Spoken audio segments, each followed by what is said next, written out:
I just don't adult very well. Ain't that the truth, brother? I'm telling you. It's a, let's see, what's it, Jay? Everybody's, he really is that unprofessional. I thought that was just a joke. Where is, wow. That was a close one. We're good. We're good. No need to panic. I mean, y'all weren't panicking. I was. It was me all. Totally. Okay. I need one. Okay, here we go. This guy's going to present off an iPad. He is braver than I thought. Okay, there we go. Oh, you can't even see the. No.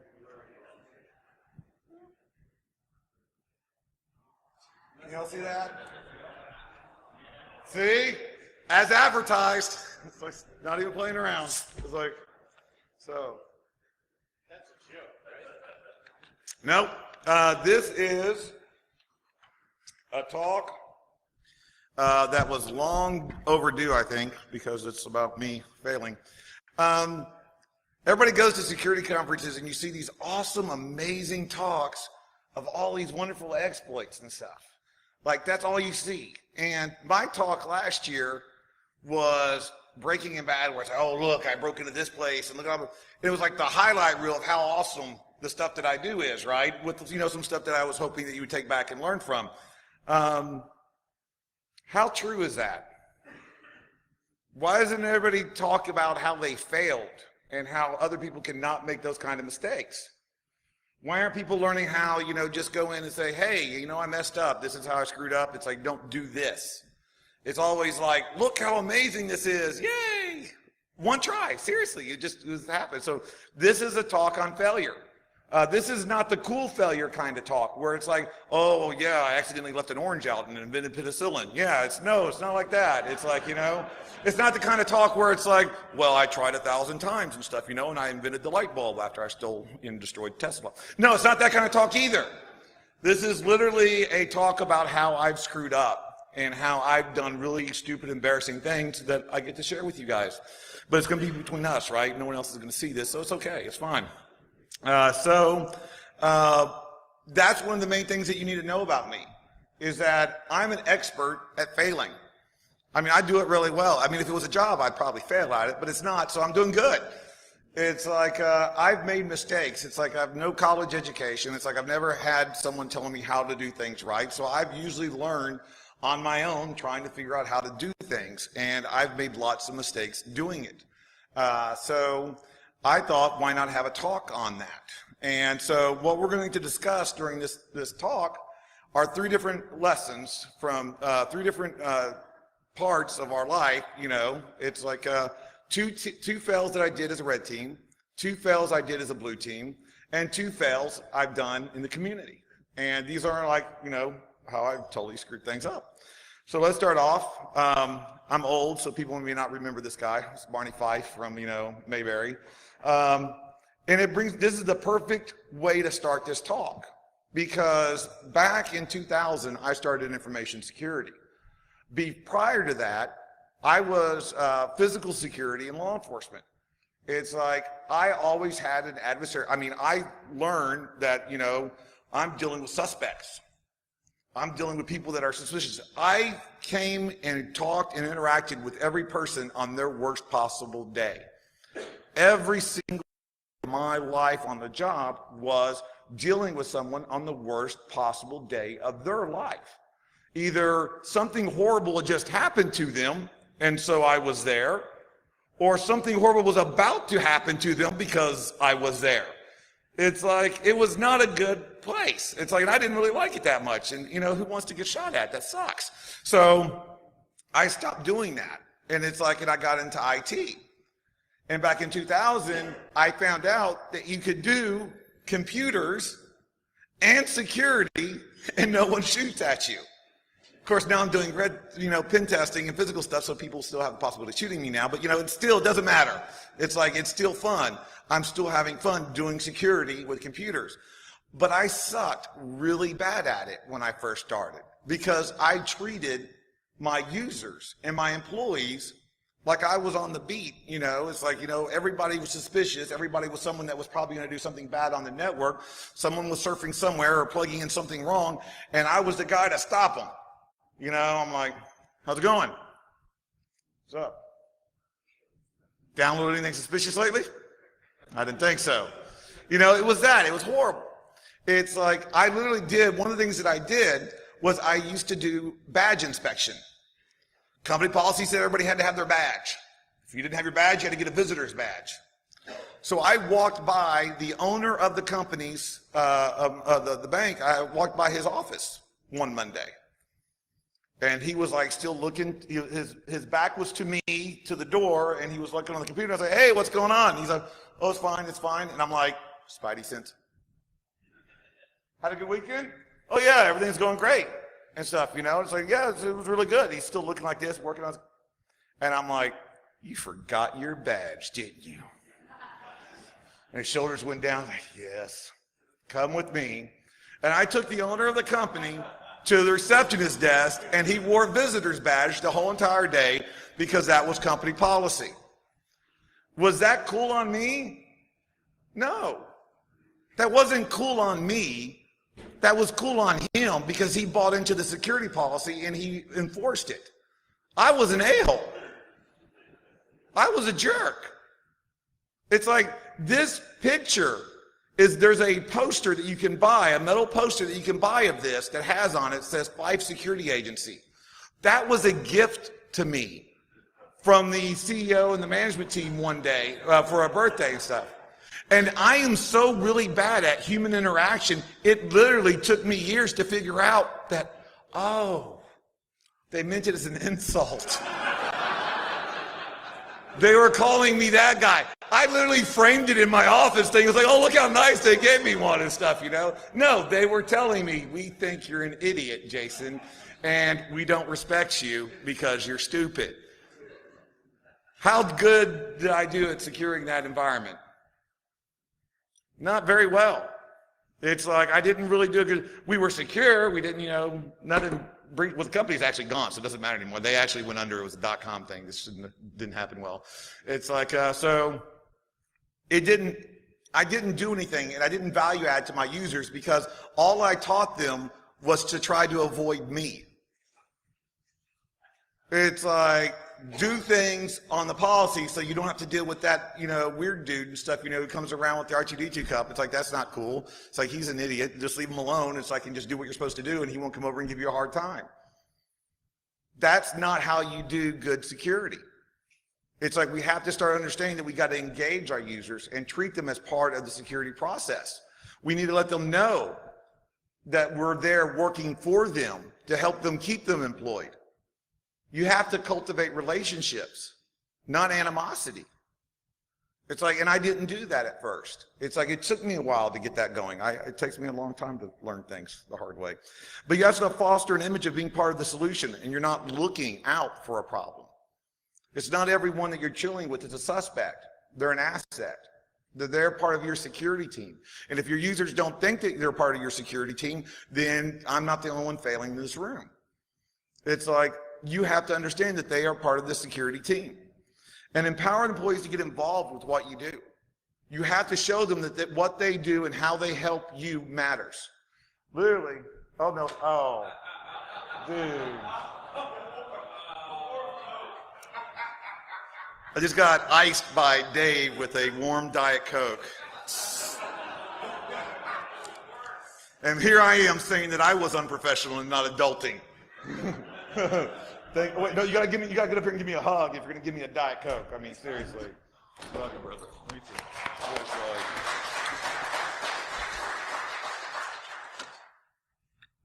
So that's what ass tastes like. Ugh.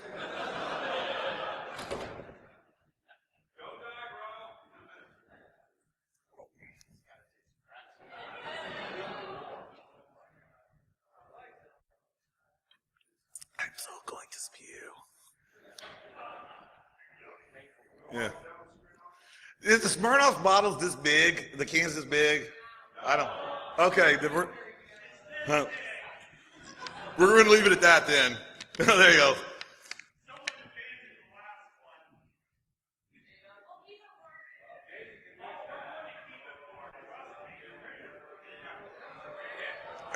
I don't want to be a quitter.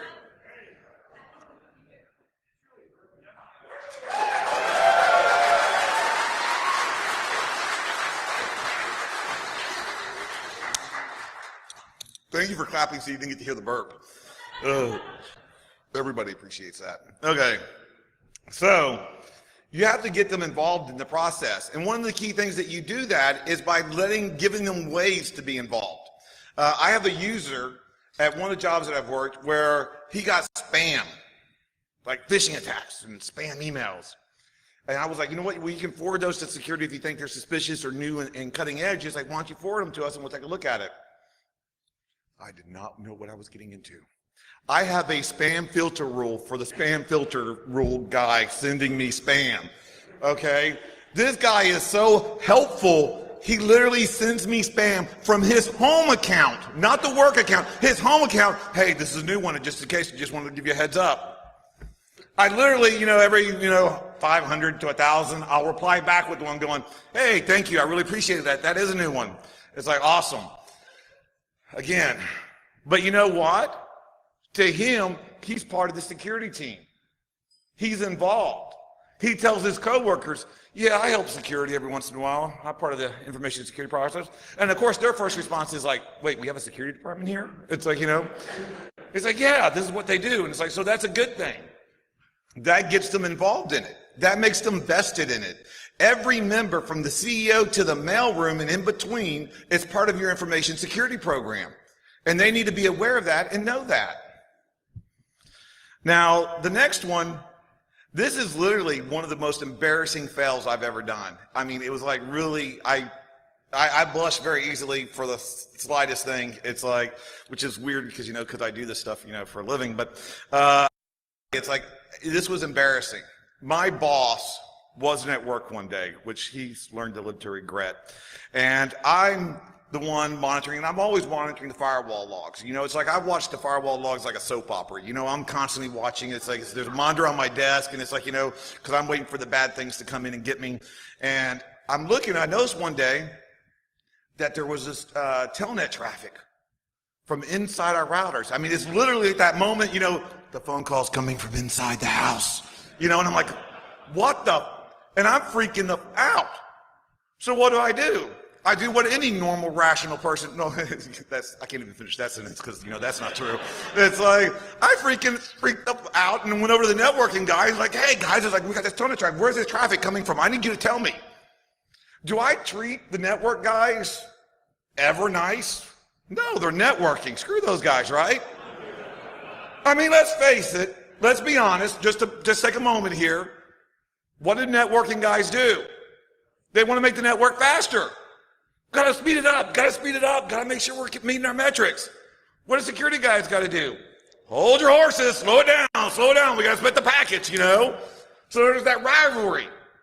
It's like, and also because they're evil. But, still, hey, I got issues, okay? I've never said I haven't. So I'm doing better with them. But I never really went to the networking guys ever unless I needed them to do something for me. Why would I? I mean, heck, I wouldn't go into the networking area unless I let my boss know that I was going to be in there, and if I wasn't out by 30 minutes to call in the black choppers, and I told him what my safe word was, it's like, I mean, that's how I dealt with networking. So I go in there, and the network manager's like, yeah, that is strange, that's really weird, and I'm like, that's all I need to hear. It's really weird and strange, something's going on. Incident. We escalated it. After talking to the manager, him saying that, escalated it. My boss isn't here. Oh, my boss reports to the CIO. Well, I got to talk to the next person in charge. So I go to the CIO of my company and tell them how we're having this issue and there's a possible breach inside our network. And I don't know how they got in, but it looks very suspicious. It looks bad. And, it's something we need to deal with. So we started the incident. We go back over to the network part. They're looking around. We're trying to do some searches, trying to figure out where these IP addresses are. They're coming totally internal, and they're hitting routers. And I'm like, they're hitting our routers. And I'm thinking Cisco vulnerability, you know, it's like before, you know, NSA screwed up and left all their stuff out. I'm thinking, oh my gosh, this is really bad. 15 minutes in, a guy raises his hand, one of the network guys. Guys, what was that source IP address again? And we tell him, he's like, could that be the telnet scan I'm running on all our routers and stuff, you know, doing a configuration check? And I'm like, couldn't you said that a little sooner? And my CIO's looking at me like, couldn't you waited just a little bit longer? And I'm like, and I literally, it's like, I lost so much credibility on that because I didn't want to deal with them and they were trolling me. It's like, they got me good on that one. It's like, that was my fault. I made several mistakes on that one. But one of the first things that I made the mistake on was I never listened to them. I never tried to deal with them in a pleasant manner. It's like it was just they're there to do the things that I need to get done, period. That was wrong. You need to listen to your networking team. Your networking team is also part of your security department, and you're part of the networking team. You have things, we're all geeks, right? I mean, they may like Star Trek more than Star Wars, or, you know, it's like, but everybody loves Babylon 5, so you've got common ground always. And Firefly is, you know, amazing. So there you go. You've got common ground to work with it. Find common ground. And let's face it, once again, they're geeks. They're broadcasting what they like by action figures and other little things and stickers and posters on their desk as well. So look at those. Try to find something that you can meet with. Go to lunch with them. If you can. Some of those guys are like, you know, they just feed in their pen and you leave them alone. Sorry, I still have issues, okay? I'm working on it, okay? But you try to interact with them. Try to learn with them. It's like, try to make sure that they understand that you're there to help them, because when the network is secure, it runs more stable. It's like when you help make the network run faster, then they've got a use for you, and then you can be friends. Show them how that works. Try to make sure that they're on your side, and never just go running bloody murder when you see a telnet scan. That's the other thing I learned from that lesson. I don't know if you can use that, but, you know, I would definitely try. And you develop this communication before the crisis. Don't do it right when it's happening. It's like, learn it before. It's like, and the other thing is, man, search out all aspects. Don't make assumptions, because, you know, you and umption, it's not going to work out well. So it's like, so make sure that you're learning and you're not just jumping to the critical thing of like, this is the worst case scenario. So the next part is my red team fail. It's like, and I use this slide because this is what I used to think red team fails were. When I start, let's put it understand, it's like, I've never really think I've ever done a proper red team, okay? But when I started doing penetration testing, when I started doing the offensive side of it, I didn't know what I was doing. And I have very bad self-esteem. I have very low, poor image of what I can do. So I was like going to others and seeing what they do. And I'm thinking, well, that's what I got to do. I got to go into the company and go, boom, where'd your plan go? You know, it's like, I've got to be offensive. I got to be like, I've got to go in there. I mean, and just take a second. It's like, for this quote, I mean, not just because of the fact that it's a convicted rapist and stuff, you know, I don't like having rapists in my slides unless I'm talking about privacy advocacy or IPv6, but does that really make sense to you? That that's what you have to do?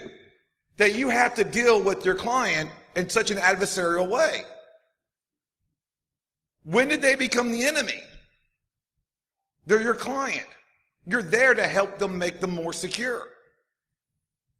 And so one of the engagements that I was on, I was dealing with this one company, and this guy, he was a networking guy, just FYI, I'm just saying. I'm not accusing anybody of anything. I'm just stating for the record, he was a network guy. And he didn't like us so much. And he was making my life difficult on this pen test. Well, one of our other guys, he came out and got the credits to the domain admin controller and everybody's user ID and the passwords they used for the last 2 years. You know, it was a good gig. I had nothing to do with that. He did that. But the networking guy had a favorite password. And what he liked to do was a certain word, and he would just put numbers on it. at the end. No, not password, though that would have been amazing. We would have just totally straight out janked him on that one. No, it was even funnier than that. So what we did was on a call with his boss, our boss, and then the client's boss's boss, we were on this big conference call, and all the pen testers started using that word and tried to work it into a sentence.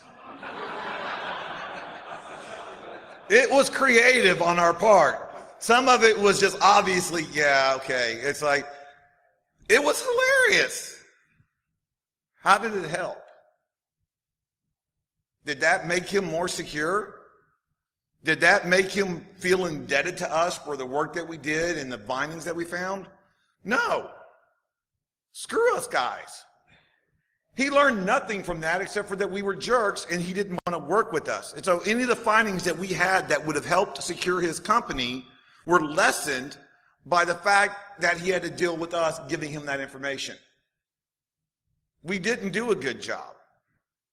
It's like, and that's the only reason why I'm not saying their other names, because this is on me. It's like I didn't do a good job for him. It's like I was making it adversarial. I was making it something that it didn't need to be. And so, how did I help him?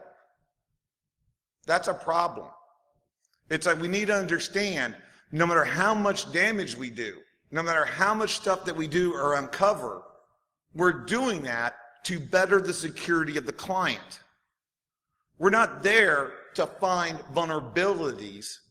We're there to help secure their company. We do that by finding vulnerabilities. We find ways and processes that can be improved. But it's not there to go and say, hey, I'm your pen tester. Bam! Oh, where did the plan go? You know, that's not what's going to happen. That's not going to increase your return rate on their investment. So, I mean, you got to take it from a guy who literally, when he gets punched in the face too much, bites off a guy's ear, you know. So, I mean, let's talk about saying that. But this quote is actually halfway decent because it tells you something very important. Everybody who fights you is not your enemy, and everybody that helps you is not your friend. You can be an adversary and be there to help them with it. You can take that adversarial role and help them with it. It's like, face the fact that if you're not part of the solution, then you are the problem. Give them the value that they need by having them see what an actual attack would be like, and then helping them fix it. Showing them where the vulnerabilities are and what they can do to make it better. Allies come in unlikely forms and unlikely places. Do you know what happened when I stopped doing this? When I stopped doing that adversarial, do you know what I got? Help. I literally got employers. When I go into an engagement and I go, look, guys, this is not to make you look bad. I'm here to facilitate you getting the things that you need to do your job. When I find findings that you probably already know about, and I'm going to come across things that maybe you don't know about. But what I'm going to do is I'm going to be that voice to management to help you get the things that you need to better secure your company. Your management may not be listening to you the way they should, but they brought me in here to listen to me, and I can help be that advocate for you to get the things to help better secure your company, because that's what you want, and that's what I want. And I have literally had clients go and say, well, that's really cool. You know, there's this other server in this develop area and stuff. You know, not many people know because there's a firewall rule, but if you go past that on this one port, it's totally open. We've been saying that for years. No one's fixed it. That's a finding. So that helps you because you're actually helping them. It's like that's one of the key things. And also, short-term satisfaction often leads to long-term headache. It was hilarious, that conference call. I mean, seriously, I got some satisfaction out of that. That guy was a total bad word, and another bad word for good measure. It was bad. He was really a not nice person. So I really enjoyed, trolling him. Guess how many times we got asked back to do that contract? How many times did they call us back? Yep. Goose egg. Why would they? We were a-holes. We were jerks. I wouldn't want to deal with me back then. I mean, I had to deal with me back then because I was me back then. But, it's like, literally, it's like going back now, I wouldn't have dealt with me back then. So that's the issue. You have to make sure that you're helping out your clients. And guess what? They may actually stay your clients. And that's good for, what's that stuff we're supposed to be doing? Business. Yeah, that's good for business. So this is another one. This was one of the best fails, because like that blue team one was one of the worst fails I did. This is actually one of the best fails that I did. I learned something important during an engagement. And what this was with a client who had a very secured facility, and I needed to get in the door. And so I'm in this one area and I'm waiting for the client to go through. And when they go through, this lady comes in, she gets into the door, and I get in there behind her, and she looks at my badge, and she takes a second to look at it. And I don't blame her. The visitor's badge actually said Gregory D. Evans, Oopsie Inc., with my face going. So I can understand where she would look at that going, that seems odd. But what did she do? She let me in. And so she went to the right, I went to the left, went immediately to this one guy's office, and I pwned him. Yay, I won. I only have to get right once to win. I go to the second machine. Boom, pwned, good, yay me. I'm feeling, awesome. I go out of the third machine, out of the third desk, the third cube, and I look down the hallway, and there's that lady. And I can tell by her body language, I can tell by her facial expression, she's talking to someone, you can tell that she's upset. You can tell she knows she made a mistake. The door is right there. I can go out that door and I won. Woohoo, touchdown, I'm getting ice cream. And then I thought to myself, what if I let her win? What if I keep going and see what she does and give her the chance to make it right? What happens then? And that is the engagement that I stopped doing or even pretending to try to do red team or pen testing. I only do security awareness engagements now, because on every engagement that I do now, I let the client win at least once. I give them a win. And so I walked past that lady and I was like, hey, how you doing? She didn't say hi back, which I thought was rather rude. Okay, I'm trying to help her out.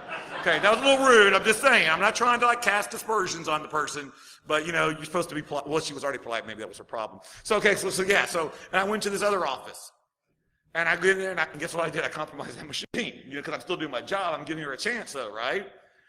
Less than a minute later, this freaking 6-foot Air Force dude comes, what are you doing here? I need to see. And I'm like, mother, I regret this decision instantly. It's like, I'm like, what did I do? It's like, I'm trying to well, I got this. I don't care. I want to see it. I'm going to call. Who are you supposed to be here for? And I'm like, this is not going how I planned. It's like, but they called and they found out and they had a win. And now, instead of having all these bad things to look down at about how they failed, they have something to look up to. Now their employees are saying, hey, when you see someone doing something like, do what this person did, and this is what they did, and this is how they did it, and that makes it real to them, and they start taking it to heart. Instead of getting a report 3 months later about all the things that happened to some weird guy that happened 3 months ago that was bad, and they need to go through reorientation again and look at the internet and click on a little web seminar on how they need to combat social engineering. It's like every engagement I go in now, I will go into that place and I will destroy them to the best of my ability. And then I escape for 2 minutes. I literally, this week or so ago, it's like I ducked into a weave place in Beirut. I ran out of the building so quick because this lady was coming up behind me, and literally I was going down this side building, and it was an alleyway, and I'm like, so I ducked in the first open store thing, and it was like this weave place for hair, and there was this Ethiopian couple. They're a wonderful couple, family with a little girl, and they invited me to lunch. I mean, it was very hospitable people, and I'm like, no, I just need to check something real quick, and I was acting like I was texting, but I was escaping. I was making sure that they didn't catch me. But what did I do after that? I went back in and I talked to every single person that I compromised, and I told them right then and there what I was doing was bad, why it was bad, and how they needed to learn from it. That gave them what I call a teachable moment. That gave them that teachable moment of what they need to not do or do to better keep people like me out. I mean, sometimes I've had to work at it. I mean, I was literally at this one bank, and I had been sitting there for like 20 minutes doing all kinds of nefarious things. And I have really bad ADHD, so I was getting really bored at this point. I mean, I was sitting in the chair. I was like, come on, please, I'm a bad guy. And I literally lean over, and this is the guy supposed to, I've already totally pwned all these other people. This was supposed to be their win. This was supposed to be the one where they actually won and caught me. But no one was catching me, and I needed to be caught. So I literally lean over to the guy and tap on his shoulder, say, what's the user ID and password for this server that's actually doing all this business right now for you guys? Because they had like a little server desk and stuff, you know, underneath their desk right there. It's like, what's the user ID and password for this? He tells me. The user ID is the same as the password, which was the same as the name of the machine. Seems legit. Yeah. So I go, and what do? I log into that okay, and I shut it down. It's conducting business there. I shut it down, I unplug it, I start taking it out, and I'm thinking to myself, maybe they'll notice something sketchy, you know? And so like I get to the door, I get to the gateway door, and the guy's like, maybe I should question what that guy's doing with our server. Which is a good call, I can't blame him for that. So he literally comes up to me and he's like, excuse me, what are you doing? And I literally had to physically restrain myself from the 5 things that could have just immediately come out of my mouth that would have made it seem legit and he would have let me go. Okay, because I'm trying to give him a win. So I literally, as soon as he said that, I was like, oh, you got me. I was a bad guy. I'm doing these, you're good. You gave me the user ID and password, but you were seeing what I was gonna do with it. That was very smart. That was like, I wouldn't do that next time, but you were good. You caught me. What's your name? We gotta put you in the report. You're amazing. Way to go. I'm done. You win. It's like, so sometimes you have to like help them a little bit more than usual, but you gotta give them the win. You gotta give them something to look up to, because then you put that name in the report. I never put report names of the people who failed in the report, never. But I make sure in bold, the person who caught me, the person who did the right thing is rewarded, at least by recognition. Because that gives the other coworkers something to look up to. Because just remember, we're going to go to number 2. Servers don't respond to an attack with resentment. You know, I've never seen a server go like, that wasn't very nice. Well, actually, with some of the blue screens of desk, maybe that's what the problem is. I don't know. But it's like, you don't see that. People get that. You've got to understand that you're dealing with people, even when from the network layer, and you're all the way in one other part of the world, and they're in the other part of the world, there's still people responsible for those services. They're responsible for that network, and you're trashing what they do for a living. You have to remember that. You may never physically go to your customer site and see what they're doing and try to figure out how to work with what their network is, but you're dealing with people. That's responsibility is to keep that secure. Remember that. So giving a target a win doesn't diminish your attack. I didn't look bad at any of those attacks. I still succeeded, but I still gave them the win. That's Michael Allen giving me crap right now. I don't care if you think that's a mistake. I'm being trolled next door. It's like, so when you look at a blue team as a teammate and not an adversary, you both win, right?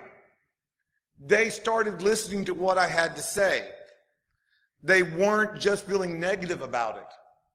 They felt good about it. And so therefore I won, because I helped the client and I helped the people in the day-to-day business succeed.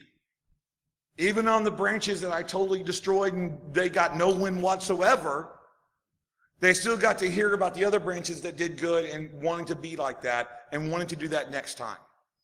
Because that's something that the management didn't mind talking about. So that helps a lot. Now, the next community felt, this is really interesting because I've been waiting for DerbyCon to do this one. So I started this talk on, started getting ready for it last year about failure. It's like, and one of the key things that it brought up to me, and the reason why I started building it is because you might see my Breaking in Bad talk. It's like, I really think I felt like a badass on some of those things, you know? It's like, look at me breaking into this, bank and look into a state treasury over here. It's like, and oh, look, I broke into this place in Jamaica. It's like, look how awesome that stuff was. How does that help anybody? It's like, that's me grandizing, talking about all that stuff, and I put some information in there, but I started thinking about that. And I actually had someone from one of the talks, it's like, that was from one of the examples, he called me out on something. It's like, because this is the part where we talk about our community and how we actually deal with each other. And one of the things that I failed on was credit. When I gave that talk, Breaking in Bad, how many times did I mention that Michael Allen and Andrew Nook was there helping me do research and recon for that charity in Jamaica? Never. I never gave them props. They were there with me. I was by myself doing all the cool stuff, getting in there, but I didn't do that alone. When I've done this stuff in Beirut, Khalil helped set up a web server. Jens helped with the beef hook project because I couldn't do the beef server. They set all that up. I did the fish. I sent that stuff out. Yay me. But I didn't do it alone. It's like the state treasury. It's like, yeah, the reason why they were so pissed is because Philippe and Adriel from NetraGuard, they destroyed them from the network side of it. That's why I got called in. A lot of these things don't happen in a vacuum. And sometimes we try to ask for help from other people. And we think that we're going to get that help from them, and that's all we can do. We need it, and that's all we do, and we don't give credit to it. It's like, so it makes me talk to people about one thing. It's getting wronged and being upset. I have people who don't like me in this industry. They don't like me. They don't have to like me. It's like, I know I'm adorable, and I know you find that hard to believe. But some people don't like me. And it's like, no, they don't want to hug me. I literally told one person in this industry, I said, look, that bridge we burned down? I think that's really good. Can we widen the river, maybe set it on fire? I'm good with that. That's good for me. That works for me. But they haven't wronged me. In this industry, we need to be more vocal when we get wronged. We need to get more vocal when someone does something that's not right. It's like, I got called out privately, but still I got called out, and I was like, you know what, you're right. I don't got an excuse, I got an apology. Because that's the way it should happen. But you can't be in this industry and everything that someone does that you don't like or think that's upset is being wronged. No, you're being upset because they're jerks. It's like, that happens.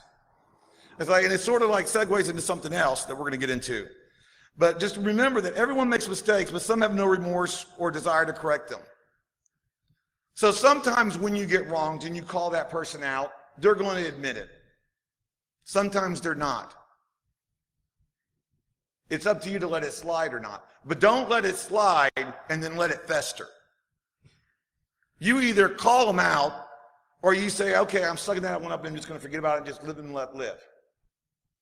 But you have to make that choice. It's like we have so many people in here that eat up themselves with all these issues that they have.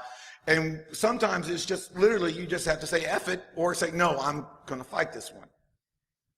It's like you have to do that. And never judge someone more harshly than you want to be judged for your failings. There is not one person in here I can look at and say, yeah, you screwed up way worse than I have. No, it's not about that. It's like, because trust me, I probably screwed up way worse than any of you have. So it's like, it's usually going to be me in the room. So it's like, and that's fine. But understand that. It's like when you're trying to go after someone that did something wrong, are you judging them more harshly because you think that you deserve that because they failed worse than you? It's like we are so unforgiving in this industry when someone makes a mistake. It's like when a breach occurs, how many people are going and say, well, I hope I learned a lesson from that. I hope some of the people that got breached learn from it. Or, nope, let's get popcorn, let's start the memes. They got owned. What idiots. Yahoo. It's like, who does that? You know? Oh yeah, I just did that. I'm a horrible person though. See? It's like, see? No one fails worse than me. Why do we do that? If you're going to try to do that, why aren't you trying to add something to the conversation to make it better? It's like you're just adding fuel to the fire and no one needs to see the world burn, though that's a really catchy part of the dual core song. It's like, so you got to do something about it. Stop letting it fester and start trying to be part of that solution. And when you help someone who takes advantage of you, that's not on you, that's on them. I've literally had people that I've helped and it's like, thanks. And it's like, and I've never heard nothing back from them. That doesn't make me stupid. That makes me someone that's trying to do good. That's on them for it. But I felt guilty about it, thinking to myself, like, oh, well, you're stupid. You shouldn't have let them do that. You knew they were going to go there. It's like, you're an idiot, Jason, which, I hear that a lot. It's like, but still, you got to learn from that. It's understand that it's on them. Now, the next one, this happened 2 weeks ago. This was the part in the talk where I talked about being a noob at DEF CON. Because trust me, at DEF CON 12, I was ridiculous, okay? There was no one that, there's still pictures on the internet, which, yay. It's like, I spray painted my hair blue and it got worse from there, okay, trust me. But I still had friends and still people that actually met me at DEF CON 12 and said, hey, maybe we should give this idiot a little bit more of a chance. And they stayed with me. And then I became part of that community. And I became part of this community because of that. That was the first con I ever went to. And I went to it wrong. And I went to it horribly. Well, guess what? That's not limited to hacking. Because my son wanted to go play airsoft. And I was like, awesome. Air, soft. That sounds so cushy. Right? That sounds amazingly fun. It's like, are there marshmallows involved or what? No. There's these really hard BBs that hurt like a mother, and it causes you to bleed. Okay? But you know what? We're noobs. We went there, and that's the way we're dressed. That's my 11-year-old daughter, okay? She is my daughter. And y'all should fear for that statement, okay? She is a hacker, and that's how she is. My son wants to be a chef, and I think he's amazing. And my only rule in my house is you be whatever you want to be, just be the best you can be at it. That's why in my bio it says I was the best janitor for 2 years in a row for McDonald's, Southeast Texas region. I am proud of that in fact. I was one of the best janitors they had. It's like, so I tell him to be doing that. So he wanted to go play airsoft. That's what he wanted to do for his birthday. So we went to the airsoft range in short sleeve shirts. My daughter was in yoga pants. It's like, and we went and played with guys that were in full tactical armor and gear. Like we were like going into Mogadishu or something. I'm like, what the? I get there and I'm like, this is not soft or airy. It's like, what's going on here? And they're handing me and we look really bad after, boom, but no, that was the only time that picture was in effect before it started. But do you know what they did? Did they help us out? Did they say, hey, you got to be careful you're not wearing the right gear? No. Guys in full tactical armor spawn camped and shot an 11-year-old girl repeatedly. Because screw us, we're noobs and we weren't prepared. That taught us a lesson, right? That showed us how stupid we were for trying to get involved in another activity, to get involved into another thing that other people liked and other people liked doing, and other people actually made it into their profession. That showed us we were a bunch of noobs, and we got what we deserved. I literally, as I was walking off the field, I went by the tallest guy in tactical gear, and I said, this is really refreshing. Because when I'm playing Call of Duty and stuff, and a 12-year-old spawn camps me and stuff, I don't usually get to see him in person. What did that guy say to me? Nothing. He was an effing coward who shot an 11-year-old girl repeatedly because he was trying to teach us a lesson. We learned a lesson. My son hasn't asked to go back yet. My son was really involved in that and really wanted to get involved in that. How do we do that to the people in this community? Don't know how to tell them that. Can't do the Metasploit. Don't know how to use Kali Linux. Freaking noobs. And they want to get involved in what we're doing. How do we treat them? How many people do we burn out before they even start because we're better than them? And I've got a surprise for you. We're not. If you've got something that you're passionate about, you should be sharing that passion, not disparaging someone else's and judging what their passion is and if it's worthy of being included into what you do. That's not our decision to make, but we can influence it. We can ruin lives or help lives just by the way that we have our attitude when we come across a noob. It's like there is nothing wrong with wanting to be around others who enjoy what you do. They could have welcomed us, and we could have been part of that, and I would have gotten out and bought the right armor, because Lord knows I was never wearing a short sleeve shirt again. It's like, and we would have gone there, and we would have done that, and we'd come back the next time, better prepared, with more information on how to do it. And we would have gotten slaughtered. But we would have learned and got involved in it and gotten more involved in it. But that didn't happen. One of the things that most cons is learning is to make sure that you got to make sure that learning's a part of it. When I first went to DEF CON 12, what did I do? I took a lot of effing pictures of people. How many conversations did I have with them? Not many. I thought that this is what DEF CON was supposed to be, so that's what it was going to be for me. You have the opportunity to make this con, or any con that you go to, a learning experience, something that helps you with your connections, with your networking, with learning things, because that's what we're supposed to be here for. Not just the parties, not just for the hugs. I know that sounds crazy and sacrilegious, but seriously. Okay, hey, I would deny everything, but I think we're being recorded. So it's like, it's actually, Iron Geek's already uploaded this talk. I just can't wait to see what it looks like. So seriously, we need to be more part of it. And one of the things that we need to stop talking about is rock stars. People have called me that, and they really were trying to be nice and thought that that was something that made me happy. I am not a rock star. There are no rock stars in this industry. We're dentists. Do you know the guy who created Invisalign braces? That guy's a millionaire. He's written books. He has changed people's lives. He goes to dentist conferences, and you know what happens? People are like, oh my gosh, I love your work in orthodontics, sir. Could you please sign your book? Thank you very much. Can I get a picture? Yay. Oh my gosh, I'm with him. He's awesome. He goes all over the world to dentist conferences talking about his creation and his discovery of Invisalign braces. Do you know what happens when he walks out of that conference? He's an effing dentist. He matters so little to me, I didn't bother researching what his name was again to tell you what it was. I don't care. Don't care. He's a dentist. But he's important in his field. And just like dentist, security. We tell people the things they need to be doing. We tell them how to practice good hygiene on the internet. When someone has a cavity or a breach, we go in.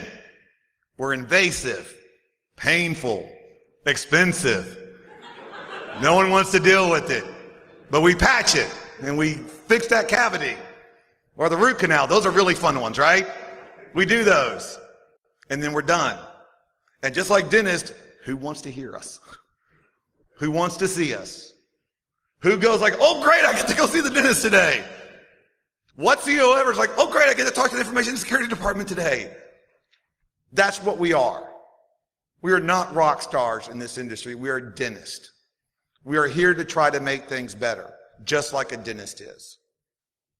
We are trying to serve society in a better way to make people better, or to smile better, whatever. It's like, it's like, that's what we are. So whenever you see someone that knows what they're doing, who's in here, who's talking up here, talk to them down there.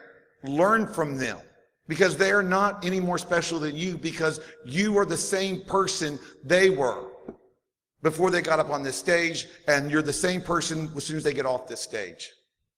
You're trying to learn.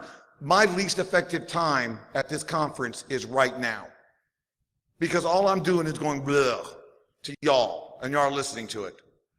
When I get off this stage, I get to interact. I get to talk, I get to have conversations. That's the value I get from coming to these conferences. That's why I go to these so many conferences all over. Well, it's also because I'm lonely, but that's another issue. Still, it's the interaction and it's meeting people. That's what you should be doing. So this is the last part of the talk. It's the greatest part. Who's going to admit a failure in the audience?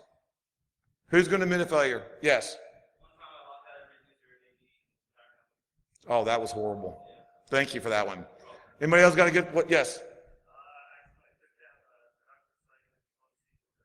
Oh, well, okay, hold on. I'm sorry, that's not a fail. It's like, if they still had a SQL injection, that's not a vulnerability, that's poor coding, and that was a poor developer's fail, okay? Because I've gotten on a rant about SQL injections lately. It's like, I'm tired of them being called vulnerabilities. That's bad developing, okay? It's like, we need to make sure that we make a difference on that one. But yeah, that was still pretty bad a little bit, just, yes.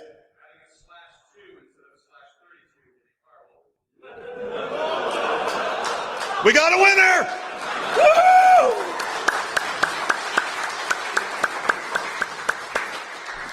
So, because I don't think we're going to top that one. There you go.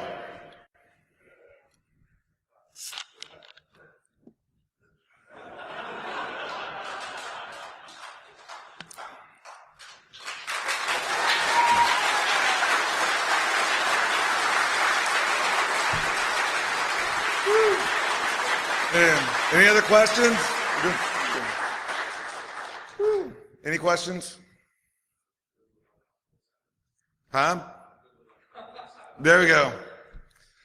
I can do that for hours. All right, thanks guys. Take off. See y'all. Oh, and by the way, yes, there were several fails in the talk, including me using Comic Sans. It was a